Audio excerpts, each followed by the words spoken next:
이사야서 강의 5번째 시간입니다. 통독해드린 본문의 말씀을 가지고 말일이라고 하는 제목으로 은혜를 나누고자 합니다. 말일. 오늘 본문에 보면 말일에 대한 예언이죠. 말일은 마지막 날, the last day에 대한 예언입니다. 종말에 대한 예언이죠. 마지막 날, 우리의 개념, 또 신학적으로 우리가 여러 번 말씀을 드린 대로 종말이라고 하면 언제죠? 일반적으로는 그냥 내가 죽는 게 종말이다. 내가 죽으면 끝날이다. 그건 일반적으로 모든 사람이 다 같이 가지고 있는 개념입니다. 또 하나의 개념의 말일은 어떤 날이에요? 예수님의 오심이라는 거죠. 예수님의 오심. 자, 그런데 여기서 구약의 성도들과 신약의 성도들과의 말일의 개념에는 차이가 있다는 거예요. 구약에서도 메시아의 오심으로 말일이에요. 그게 예언돼요. 오늘 이사야 선지자도 말일하면 어떤 날이에요? 메시아의 오심을 예언한 거예요. 메시아의 오심이 말일이다. 그때 이런 일이 있을 것이다 라는 것을 지금 말씀하고 있는 거예요. 근데 구약의 성도들은 전에도 말씀드린 대로 멀리서 끝날을 바라보다 보니 예수님의 초림과 재림을 구분을 못하는 거예요. 우리가 산에 대한 비유를 말씀드리지 않았습니까? 너 멀리서 바라보는 산은 앞산과 뒷산이 있을지라도 하나로 보인다고. 그러니까 멀리서 보면 앞에 산이 있고 뒤에 산이 있는데 겹쳐서 보여요. 하나로 보여요. 아, 저 산은 하나다. 근데 역사적으로 시간이 흘러와 보니 예수님이 이 땅에 오셨고 그리고 보니 뒷산이 또 있더라. 예수님의 초림도 말일이요. 예수님의 재림도 말일이다. 자, 그래서 우리가 잘 이해하셔야 됩니다. 이사야 선지자가 말일에 대한 예언, 모든 예언서가 그래요. 말일에 대한 예언은 예수님의 초림으로 이루어지고 그 완성은 예수님의 다시 오심으로 완성이 되는 거예요. 그러니까 이 두 가지를 초림과 재림으로 이루어질 말일을 우리가 항상 염두에 두고 생각하면서 하나님의 말씀을 봐야 돼요.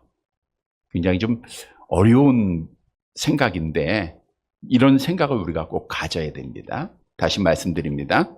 이사야 선지자가 지금 말일에 대한 예언은 예수님의 오심에 대한 일인데 그 오심은 구약 성도들에게는 한 번이에요. 그러나 우리에게는 초림과 재림으로 나누어져 있다는 것을 우리가 이해하시면 되겠습니다. 자, 1절 말씀 보도록 하겠습니다. 1절 같이 봅니다. 아모스의 아들 이사야가 받은 바 유다와 예루살렘에 관한 말씀이라. 아모스의 아들 이사야가 만든 바가 아니고 받은 바예요. 누구로부터 받았죠? 하나님께로부터. 1절에 말씀하고 있어요. 하나님으로부터 계시를 받은 거예요. 즉 이사야 선지자가 예언하는 것은 이사야 선지자가 생각하고 공부하고 만들어서 선포하는 것이 아니라 하나님께서 이사야 선지자에게 주신 하나님의 계시요 예언이라고 하는 특별 계시라고 하는 것을 말씀해 준 거 있죠. 그러니까 이 예언은 반드시 이루어질 수밖에 없는 거예요. 역사를 창조하시고 계획하시고 그리고 섭리하시는 그분이 이사야 선지자를 통해서 보여주신 거니까 다 이루어질 것이죠.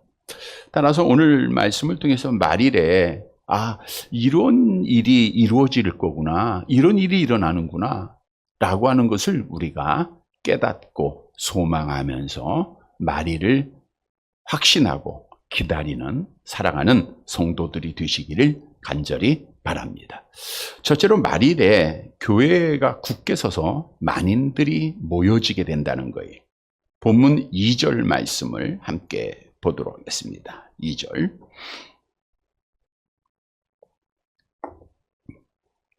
같이 봅니다. 말일에 여호와의 전에 산이 모든 산 꼭대기에 굳게 설 것이요 모든 작은 산 위에 뛰어나리니 만방이 그리로 모여들 것이라. 말일, 모르면 다 그랬죠? 말일이 언제라 그랬어요? 예수님의 오심이라 그랬어요. 메시아가 오시는 날에 여호와의 전의 산, 여호와의 전이니까 예루살렘 성전이 있던 산이니까 무슨 산이에요? 시온산입니다. 자, 시온산은 해발이 600m 됩니다. 약 600m. 600m니까 높지도 낮지도 않은 산이에요. 그런데 오늘 예언한 말씀을 잘 보세요. 그 시온산이 모든 산 꼭대기에 굳게 선다는 거예요. 근데 주위에 있던 산들은 갈멜산이나 레바논의 여러 산들은 수천 미터입니다. 그러니까 주위의 산들과 비교해보면 시온산은 산이 아니라 언덕이에요. 그래서 시편 기자가 언덕에 오르는 곳으로 비유한 적도 있죠. 언덕 같아요.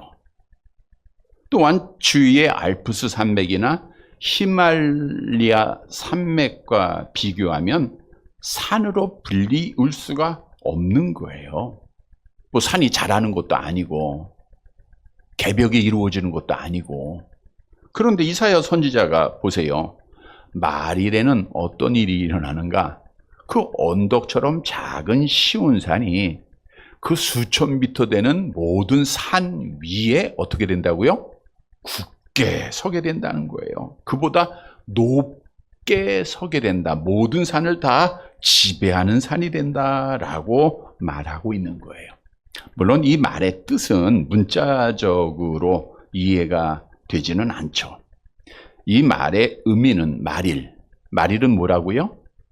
예수가 오시면, 메시아가 오면 예루살렘이 우뚝 서서 예루살렘을 통하여서 온 세상이 다 지배를 받게 되고, 바꿔 얘기하면 온 세상이 예루살렘으로부터 영향력을 받게 된다라고 하는 뜻을 설명해 주고 있는 거예요. 놀랍죠?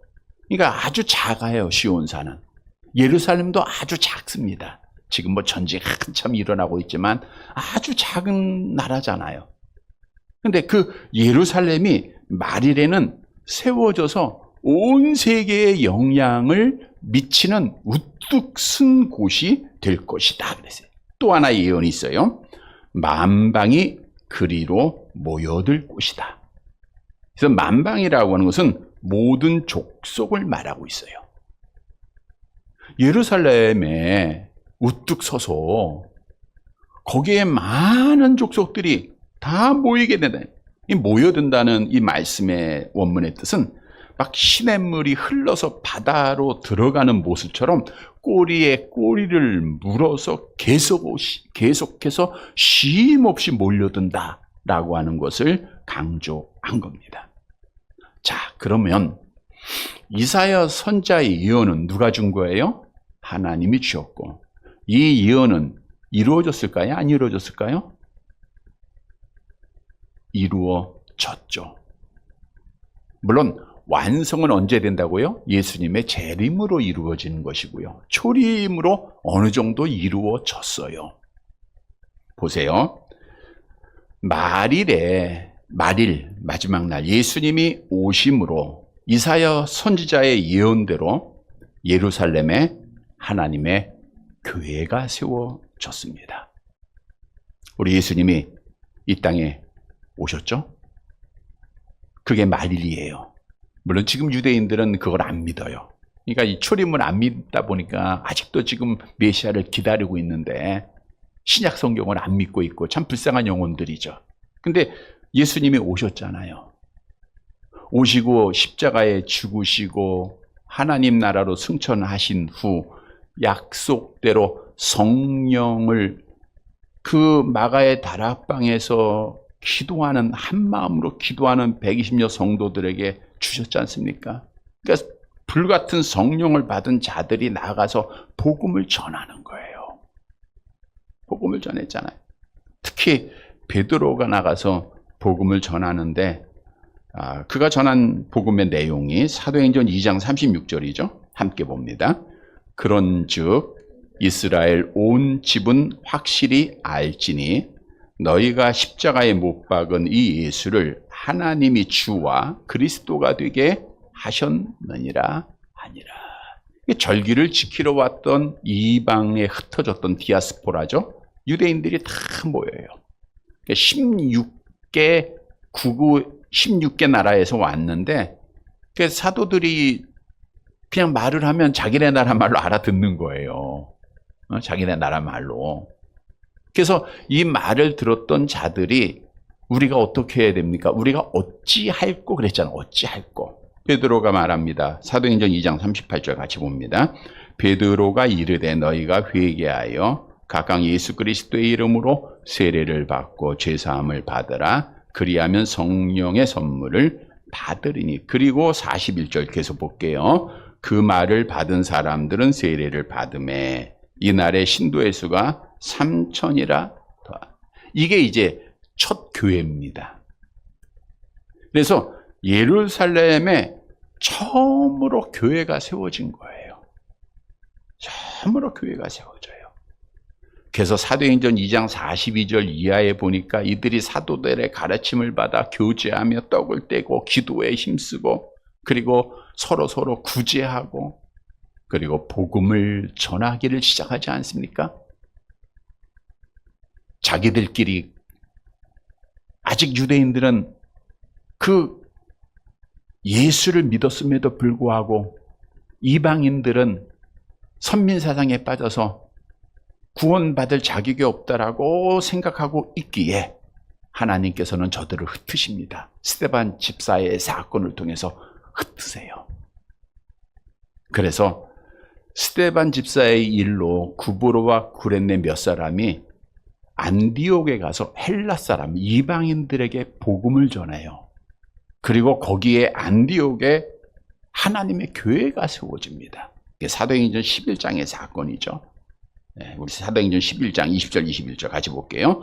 그 중에 구브로와 구레네 몇 사람이 안디옥에 이르러 헬라인에게도 말하여 주 예수를 전파하니 주의 손이 그들과 함께 하심에 수많은 사람들이 믿고 주께 돌아오더라. 기독교의 복음의 역사를 쭉 설명하면 사도행전을 좀 2장부터 쭉 설명하면 오늘 시간이 없어요. 지금 보세요. 예루살렘에서 시작된 시온산의 작은 복음은 그 씨앗은 지금 펼쳐갑니다. 그렇죠? 옆에 나라로 펼쳐가죠. 안디옥으로 갔죠. 자, 안디옥 교회가 성장을 해요. 처음으로 그리스도인이라 칭함받은 교회가 성장하고 재정적으로 넉넉해요.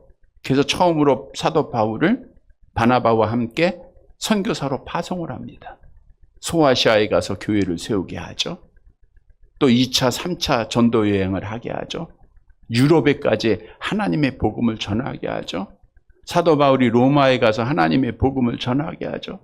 여러분, 그 복음의 씨앗이 우리에게까지 오잖아요. 미국을 가게 하고 그 선교사들이 우리나라에 오게 하고 정말 우리나라에도 복음을 전할 때 미국의 젊은 청년들, 신앙 좋은 똑똑한 젊은 청년들의 선교사들이 얼마나 많이 왔는지 몰라요.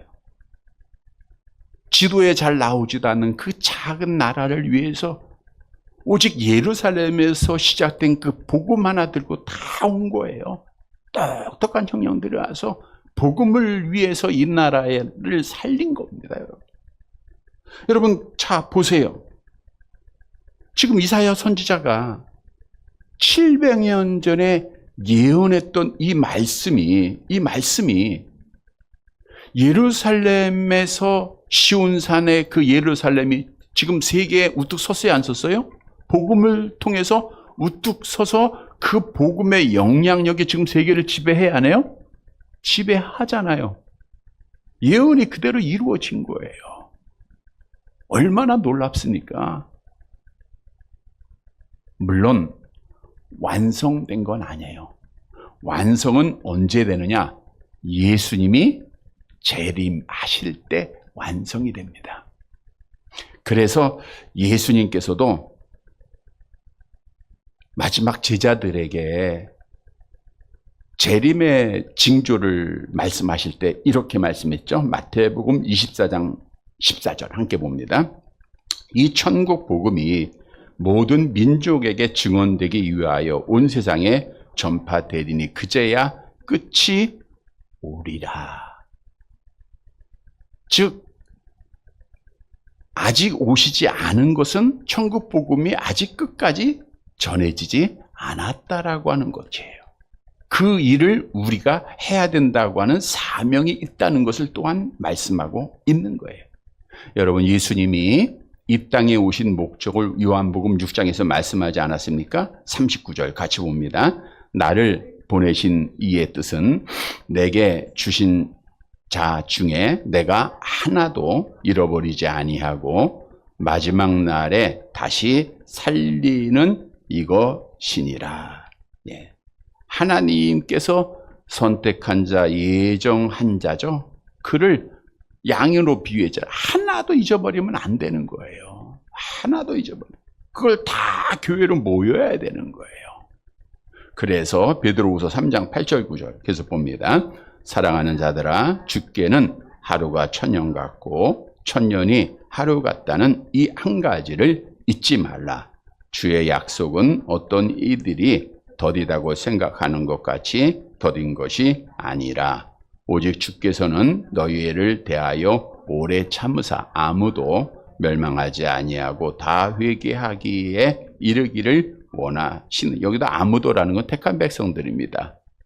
택한 백성들을 다 불러야 되잖아요. 그게 언제 이루어진다고요? 마지막 때에 이루어지는 거예요. 말일에 이루어지는 거예요. 그러면 이제 끝나는 거죠. 끝나는 거예요. 근데 이거는 하나님의 계시이기 때문에 반드시 이루어지겠죠? 하박국 2장 3절 같이 봅니다. 이 묵시는 정한 때가 있나니 그 종말이 속히 이르겠고 결코 거짓되지 아니하리라. 비록 더딜지라도 기다리라. 지체되지 않고 반드시 응하리라. 성도 여러분, 이사야 선자를 통해서 예언된 이 말씀, 시온의 산이 굳게 서서 만인들이 몰려올 곳, 예수님의 초림을 통해서 1차적으로 이루어졌고 재림을 통해서 완성이 될 것입니다. 우리는 그 가운데 있는 거예요. 우리는 이미 그 가운데 하나님의 교회로서 이루어졌고 또 마지막 이루어질 것을 소망하는 자들이에요. 우리는 이 약속을 믿는 자들이에요. 이 약속을 이루어야 할 자들입니다. 우리는 따라서 이 약속을 이루어야 할 자들이 해야 할 일은 약속을 전하는 거예요. 선포하는 겁니다. 이 사명 감당하면서 마지막 말일을 기다리는 사랑하는 성도들이 되시기를 간절히 바랍니다. 두 번째, 교회에서만 구원의 길을 가르친다는 거예요. 자, 왜 교회에 왜 부르느냐? 교회에 와야 구원의 길이 있기 때문에 그래요. 우리 3절 말씀 봅니다. 3절.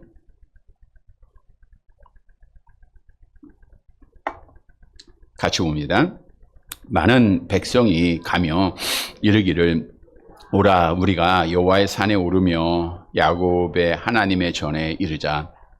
그가 그의 길을 우리에게 가르칠 것이라. 우리가 그 길로 행하리라 하리니 이는 율법이 시온에서부터 나올 것이요 여호와의 말씀이 예루살렘에서부터 나올 것임이니라. 자, 많은 백성, 2절에서 많은 백성이 다 몰려올 것을 말씀하지 않습니까? 오라 우리가 여호와의 산에 오르며 여호와의 예루살렘 성전, 지금으로 말하면 교회를 말하면 교회에 가자, 교회 모으자, 야곱의 하나님의 전에 이르자. 하나님의 교회가 방방곡곡에 세워질 것 다 예언한 거예요. 왜 우리가 하나님의 교회에 이르러야 하는가? 왜 야곱의 하나님의 집, 신약의 하나님의 교회를 가야 하는가? 거기에 보니까 그의 길을 우리에게 가르칠 것이라 그랬어요. 그의 길을 우리에게 가르칠 것이다. 여기서 그의 길이라고 하는 것은 구원의 길을 말하고 있는 거예요. 구원의 길. 구원의 길, 천국 가는 길을 가르치는 것이 하나님의 교회다, 그 뜻이에요. 여러분, 사실 이스라엘 백성들은 말씀드린 대로 굉장히 폐쇄적이고 배타적이라 그랬죠. 선민사상에 빠졌으니까. 자기들만 복받을 자들이라 생각했다 그랬죠. 그렇게 믿고 있죠. 근데 그게 매우 잘못된 겁니다. 유대인들의 조상이 누구예요? 아브라함이죠. 우리의 조상은 누굽니까? 우리 믿음의 조상 아브라함이죠. 우리가 자신 있게 우리의 믿음의 조상이 아브라함이다 라고 이야기할 수 있는 것이 우리 창세기 12장 3절을 보세요. 같이 볼게요. 너를 축복하는 자에게는 내가 복을 내리고 너를 저주하는 자에게는 내가 저주하리니 땅의 모든 족속이 너로 말미암아 복을 얻을 것이라. 보세요. 땅에 유대인 너의 후손만이 아니에요. 아브라함을 통해서 모든 족속이 너로 말미암아 복을 얻을 것을 예언했었어요. 그러니까 유대인들이 선민사상에 빠져서 다른 민족을 배타적으로 보는 것이 잘못된 거예요. 그래서 구약에서는 이미 하나님이 아브라함을 택할 때 모든 족속, 이방 민족 중에서도 택한 백성들이 있음을 알려주신 겁니다. 그래서 그 길은, 구원의 길은 하나님의 교회에 와서 가르친다는 거예요. 이는 율법이 시온에서부터 나올 것이요 여호와의 말씀이 예루살렘으로부터 나올 것이라. 앞절에서 말씀드린 대로 예루살렘에서 구원의 길이 나왔잖아요. 성령 받은 자들이 나가서 하나님의 복음, 구원의 길, 우리가 어찌할꼬 했을 때 구원받는 길을 제시했잖아요. 성령을 받아야 돼. 예수가 그리스도이심을 믿어야 된다. 하나님을 믿어야 된다. 구원의 길이 어디서 나온 거예요? 예루살렘에서 나왔잖아요. 어디서 나왔어요? 교회에서 나왔잖아요. 그래서 교회에서 구원의 길을 가르치는 유일한 곳이다라는 것을 오늘 본문은 말씀해주고 있는 겁니다. 여러분, 본래 하나님께서는 우리 인간을 영생하도록 창조하셨지만 아담의 타락으로 다 잃어버렸죠. 그래서 사람들이 다 영생하기를, 천국 가기를 원하는 거예요. 노력하는 겁니다. 그러나 잘 아는 대로 우리가 노력한다고 되는 거 아니잖아요. 좋은 일 많이 한다고 천국 가는 거 아니잖아요. 대부분의 사람들은 착한 일 하면 간다라고 생각하지만 그거는 잘못된 것이고요. 성경에 어디도 착한 일 몇 번 하면 천국 간다 이렇게 말하고 있지 않아요. 그래서 행위구원을 주장하는 데는 매우 잘못된 겁니다. 어떤 종교는 참 착하게 살아요. 선한 일 많이 해요. 많은 사람을 도와줘요. 그건 행위구원이 있어서 그래요. 교리에. 선한 일을 행해야 너희의 선이 쌓아서 구원에 이른다고 하니까 해야 되잖아요. 우리도 기독교도 매일 예를 들어서 여러분들 하루에 10번씩 선한 일을 해야 구원받을 수 있습니다 라고 하면은 할 것 같아요? 안 할 것 같아요? 약도 의사 말 잘 들어서 제 시간에 먹는데 그거 10번씩 안 하겠습니까? 어떻게든 적으면서 하겠죠. 그게 아니에요. 믿음으로 하나님의 은혜로 구원받는 거죠. 내 행위에는 1도 없습니다. 성경에 있잖아요. 암송의 복음에 모든 사람이 죄를 범하였음에 하나님의 영광에 이를 수 없다. 우리가 수련 쌓는다고 공부 많이 했다고 해서 돈 많다고 가는 것 아닙니다. 하나님께서는 구원받는 다른 이름을 우리에게 주신 일이 없죠. 사도행전 4장 12절 암송해 볼까요? 다른 이로서는 구원을 받을 수 없나니 천하 사람 중에 구원을 받을 만한 다른 이름을 우리에게 주실 일이 없다. 그래서 예수님 말씀하시기를 나를 통하지 않고는 아버지께로 올 자가 없다. 당연한 거예요. 근데 나는 뭐예요? 하나님의 교회가 그리스도의 뭐예요? 몸이다. 그러니까 하나님의 교회를 통하지 않고는 마지막 때에 구원을 받을 수가 없는, 그러니까 교회 밖에 구원이 없어요. 여러분, 무교회주의자들 주의해야 됩니다. 이거 성경적이지 않아요. 요즘 교회 많이 타락했어. 야, 그런 교회 왜 나가? 예수만 믿으면 되지. 예수를 믿는 자는 교회 안에 있어야 되는 거예요. 이사야 선자도 예언했잖아요. 구원의 길이 어디 있다고요? 교회 안에 있는 거예요. 물론 교회에는 가라지가 있습니다. 아름답지 못한 모습도 있을 수 있어요. 그럼에도 불구하고 여기에는 하나님의 말씀이 있잖아요. 그래서 우리는 절대로 하나님의 교회를 떠나서는 안 된다는 것. 하나님의 교회에 반드시 있어야 된다는 것. 이게 오늘 말일을 준비하는 성도의 모습이에요. 또 하나, 말일, 우리 예수님이 다시 이 땅에 오시는데 우리에게 주시는 교훈이 있습니다. 교회에는 뭐가 있어요? 복음이 있고 하나님의 말씀이 계속해서 있어야 된다는 거예요. 여러분, 만일 교회에 복음이 있다, 교회에 천국 가는 길이 있다, 교회에 하나님의 말씀이 있다, 구원받은 자가 지금 오늘 말씀에도 여기에 하나님의 말씀이 있고 율법이 있고, 이거는 구원받은 자가 어떤 길로 어떻게 가야 한다는 것을 가르치는 말씀이 교회 안에 있다, 그 뜻이거든요. 근데 하나님의 말씀이 없다고 생각을 해보세요. 어디로 가야 할지, 어떤 행동을 해야 할지 알 수 없다고 하면 우리가 이리저리 길을 헷갈리다가 길을 잃어버리고 말 거예요. 그러니까 예수님의 재림으로 완성된 그 구원을 위해서는 성경 66권이 이 교회에서는 반드시 있어야 돼요. 반드시 지켜져야 한다는 거예요. 그게 종말을 준비하는 진짜 교회의 모습이라는 겁니다. 그래서 지금의 교회는 말씀을 그대로 잘 지켜야 됩니다, 여러분. 디도서 1장 9절 함께 봅니다.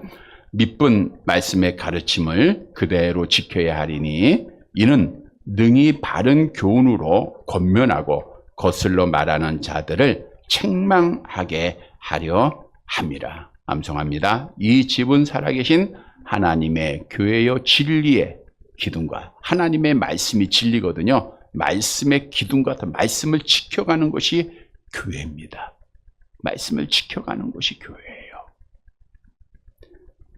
마지막 때가 되면서 하나님의 말씀을 지켜간다라는 것이 점점 어려워집니다. 그러니까 신앙생활 하기가 점점 어려워지고 있다라는 거예요.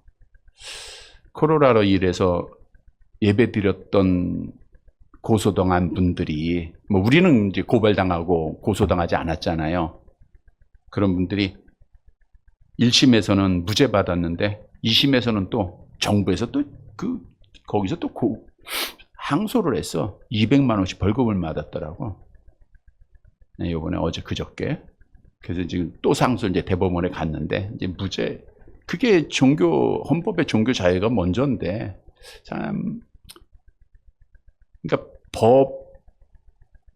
판사에 의해서 이게 자꾸만 바뀌는데 참 말이 안 되는 그런 좀 판결도 나고 있죠. 어떻든 점점 어려워집니다. 점점 어려워지는데 말씀은 타협하고 양보하는 게 아니에요.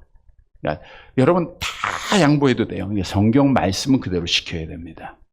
성경 말씀은 시대에 따라 변하는 거 아닙니다. 성경 말씀은 사람에 따라 변하는 거 아니에요. 성경 말씀은 환경에 따라 변하는 거 아닙니다. 성경 말씀은 어제나 오늘이나 영원토록 변함이 없는 진리일 뿐이에요. 그러니까 그냥 지키면 돼요. 그대로 지키면 됩니다. 시대가 많이 변했다? 다른 교회가 이렇게 한다? 큰 교회가 이렇게 하는데? 교단에서 이렇게 결정을 했는데? 아무 필요가 없어요. 성경이 어떻게 말씀하고 있느냐가 가장 중요한 겁니다. 그것이 말일을 준비하는 정말 살아있는 교회요. 그것을 하나님이 기뻐하시고 그것이 우리가 지켜야 할 겁니다. 왜? 오늘 본문에 보니까 하나님 앞에 정말 구원의 완성은 하나님의 교회에 성경이 살아 있어야 되기 때문에 그래요. 성도 여러분, 구원의 길은 교회 안에 있습니다. 하나님의 말씀이 교회에서 떠나면 교회의 가치가 없어지는 거예요. 우리는 하나님의 복음이 교회에 있어야 되고 하나님의 성경 66권이 마지막 주님 오실 때까지 말일까지 지키는 교회가 되어서 성경 말씀 따라 정말 바른 길로 우리가 주님 원하는 길로 신앙의 길로 우리가 바로 가서 믿음을 잘 지켜가는 우리 귀한 교회, 우리 성도들이 되시기를 간절히 바랍니다. 세 번째, 말일에는 교회 안에 있는 자가 평화를 누리게 돼요. 평화. 물론 이 땅의 교회에서도 어느 정도 평화가 있지만 그거는 이제 일시적인 거고요. 마지막 천국에서는 완전한 평화가 이루어지게 되겠죠. 4절 말씀의 예언입니다. 4절. 같이 봅니다. 그가 열방 사이에 판단하시며 많은 백성을 판결하시리니 무리가 그들의 칼을 쳐서 보습을 만들고 그들의 창을 쳐서 낫을 만들 것이며 이 나라와 저 나라가 다시는 칼을 들고 서로 치지 아니하며 다시는 전쟁을 연습하지 아니하리라. 말일에 예루살렘에 시작된 교회가 세계를 지배하며 영향력을 미치며 평화가 올 것을 예언을 한 거예요. 자, 이 예언이 1차적으로 예수님의 초림으로 이루어졌고요. 근데 온전히 이루어지지 못했어요. 아직 전쟁이 많잖아요. 전쟁 연습도 많이 하잖아요. 완전히 이루어진 것은 재림으로 이루어진다는 겁니다. 자, 어떻게 이루어졌는가? 예수님의 초림으로 예수님이 십자가에 죽으시게 됐죠? 화목제물 되셨죠? 우리를 하나님과 화목하게 하셨잖아요. 그게 평화예요. 여러분, 우리는 하나님과 화목할 수 있는 자격이 없고 맨날 하나님과 싸웠던 자예요. 그렇잖아요. 우리가 어떻게 하나님을 압니까? 어떻게 하나님을 예배합니까? 하나님과 평화를 누린 거는 예수님의 초림으로 이루어진 거예요. 그리고 오늘 오전에도 말씀드린 대로 하나님과 화목을 누렸으니까 또 수평적으로 이웃들과도 좀 바보스럽지만 양보도 하고 평화도 누리고 가고 있잖아요. 악한 영의 지배 속에 살아가는 뻔뻔한 사람들처럼 살지는 않잖아요. 그러니까 어느 정도 평화는 이루어지는 것이 초림으로 이루어졌다 그거예요. 자, 오늘 말씀을 해석을 계속 볼게요. 무리가 많은 백성을 판결, 주권적 통치를 행하신다는 것이고요. 칼을 쳐서 보습을 보습은 삽처럼 생긴 쇠조각입니다. 그러니까 씨를 뿌리기 위해서 밭을 갈 때 사용하는 농기구고요. 낫은 뭐 잘 아시는 대로 이제 곡식 추수할 때 이삭을 자르는 도구죠. 그러니까 칼이나 창은 전쟁의 도구고요. 싸우는 도구고 보습이나 낫은 그냥 농기구의 농기구. 그러니까 싸움이 없어진다 그 뜻이에요. 다시는 전쟁을 연습하지 아니하리라. 싸움이 종식된다 그 뜻이죠. 여러분, 전쟁을 연습하지 않는다, 전쟁을 준비하지 않는다, 그거는 진짜 평화죠. 이 땅에서는 지금 전쟁을 참 많이 연습하죠. 각 나라마다 국방비 예산을 늘려야 되고, 특히 이제 유럽은 러시아의 그 전쟁을 통해서 많은 국방비를, 그러니까 우리나라도 수출도 많이 하고 있지만 이게 다 전쟁 연습이에요. 근데 이것이 마지막 말일에는 없어지는 거예요.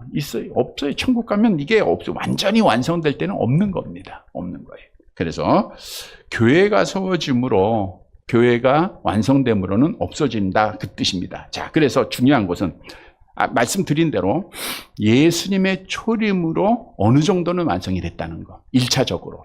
그래서 우리는 먼저 하나님과 평화하고 이웃과 평화하는 삶을 늘 살아야 돼요. 우리는 주님 안에서 늘 평안해야 됩니다. 우리 주님 말씀하잖아요. 암송할게요. 수고하고 무거운 짐진 자들아 다 내게로, 내가 너희를 여러분, 이 세상의 삶은 괴로운 삶이에요. 걱정, 근심 없는 사람 없습니다. 다 있어요. 근데 우리는 주님이 계시잖아요. 기도할 수 있고 내 뜻대로 되는 게 없어요. 그래도 우리는 하나님의 섭리를 인정하고 받아들이고 기도하고 맡기고 감사하고, 그러니까 마음이 평안하죠. 신앙이 있죠. 그 누구를 통해서 이루어진 거예요? 예수님의 초림. 마리를 통해서 이루어진 거잖아요. 초림을 통해서 이루어진 거예요. 그 예수님도 말씀하잖아요. 요한복음 14장 1절 한번 읽을게요. 너희는 마음에 근심하지 마라. 하나님을 믿으니 또 초림을 통해서 이루어진 거예요. 다 이루어진 거예요. 그런데 연약한 인간이다 보니까 우리도 싸우기도 하잖아요. 화도 나고 전쟁도 해야 되고. 마지막 날에는 진짜 평화가 있는 거예요. 전쟁 연수도 없고 완전한 화목이 있는 거예요. 하나님의 나라에서 새하늘과 새 땅에서는 완전한 평화가 있는 겁니다. 완전한 평화가. 이 날을 우리가 소망하면서 이 날을 바라봐야 돼요. 이 날을. 여러분, 우리 주님께서 약속하셨잖아요. 제자들한테. 우리 암송해 볼게요. 내 아버지 집에 거할 것이 많도다. 그렇지 않으면 내가 너희에게 일렀으리라. 내가 너희를 위하여 거처를 예비하러 가노니 가서 너희를 위하여 거처를 예비하면 내가 다시 와서 너희를 내게로 영접하여 나 있는 곳에 너희도 있게 하리라.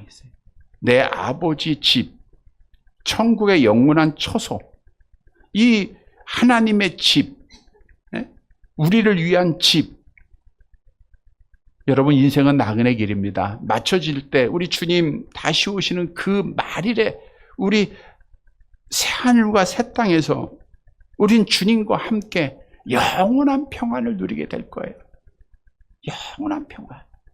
완전한 화목을 이루고 완전한 평화를 누리게 됩니다. 그게 성경의 예언이요, 약속이요. 1차적으로는 지금 누리고 있지만, 지금 우리가 교회 안에서 기도하고 주님 만날 땐 평화한 것 같지만 또 집에서 또 할 때는 또 그냥 평화가 깨지기도 하지만 천국은 그렇지 않아요. 계속 이어지는 평화 아니에요. 예배된 하나님의 집의 약속 볼까요? 에스겔서 16장 41절 같이 봅니다. 그러한즉 나는 내게 대한 내 분노가 그치며 내 질투가 내게서 떠나고 마음이 평안하여 다시는 노함이 없습니다. 계시록 21장 4절 같이 봅니다. 모든 눈물을 그 눈에서 닦아주시니 다시는 사망이 없고 애통하는 것이나 곡하는 것이나 아픈 것이 다시 있지 아니하리니 처음 것들이 다 지나 갔음이러라. 계시록 22장 5절 계속 볼게요.